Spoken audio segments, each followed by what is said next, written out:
তার মানে আমি প্রায়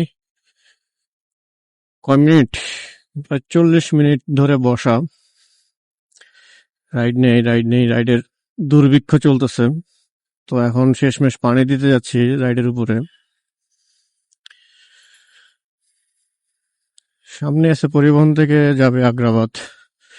এখন আগ্রাবাদের অবস্থা তো আরো দুর্বিষহ। কেন বললাম?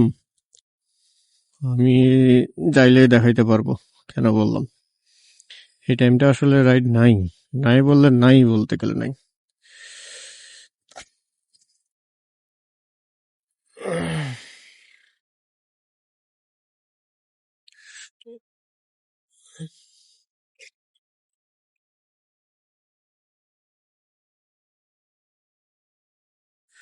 আইএসি টাওয়ারে, আইএসি টাওয়ার,